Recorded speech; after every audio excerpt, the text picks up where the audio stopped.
कुछ मोती कुछ सीप में प्रस्तुत है खलील जिब्रान की लघु कथा दूसरी भाषा।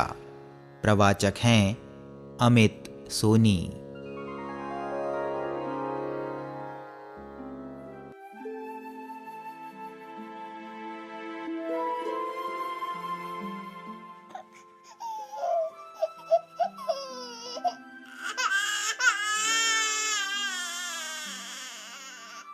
मुझे पैदा हुए अभी 3 ही दिन हुए थे और मैं रेशमी झूले में पड़ा अपने आसपास के संसार को बड़ी अचरज भरी निगाहों से देख रहा था।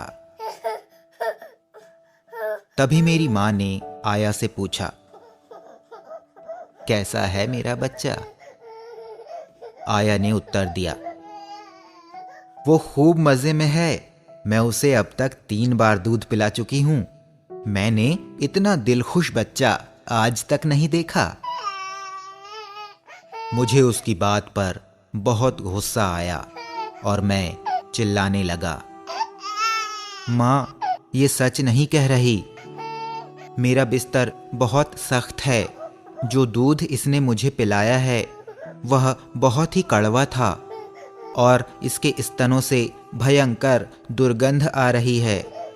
मैं बहुत दुखी हूं।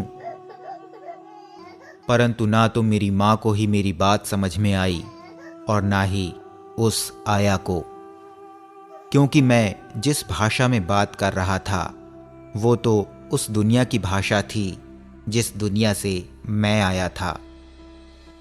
और फिर जब मैं 21 दिन का हुआ और मेरा नामकरण किया गया तो पादरी ने मेरी माँ से कहा, आपको तो बहुत खुश होना चाहिए क्योंकि आपके बेटे का तो जन्म ही एक ईसाई के रूप में हुआ है।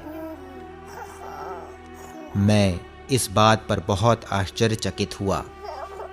मैंने उस पादरी से कहा, तब तो स्वर्ग में तुम्हारी माँ को बहुत दुखी होना चाहिए क्योंकि तुम्हारा जन्म एक ईसाई के रूप में नहीं हुआ था।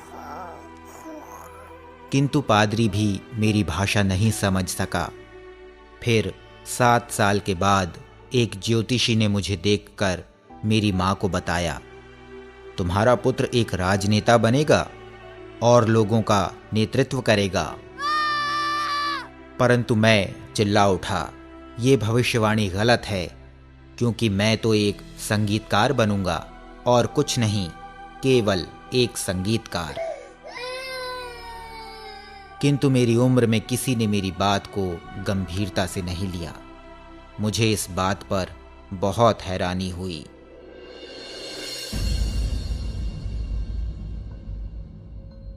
तैंतीस वर्ष बाद मेरी माँ, मेरी आया और वो पादरी सबका स्वर्गवास हो चुका है। ईश्वर उनकी आत्मा को शांति दे। किंतु वो ज्योतिषी अभी जीवित है। कल मैं उस ज्योतिषी से मंदिर के द्वार पर मिला। जब हम बातचीत कर रहे थे तो उसने कहा, मैं शुरू से ही जानता था कि तुम एक महान संगीतकार बनोगे। मैंने तुम्हारे बचपन में ही यह भविष्यवाणी कर दी थी। तुम्हारी माँ को भी तुम्हारे भविष्य के बारे में उसी समय बता दिया था और मैंने उसकी बात का विश्वास कर लिया क्योंकि अब तक तो मैं स्वयं भी उस दुनिया की भाषा भूल चुका था।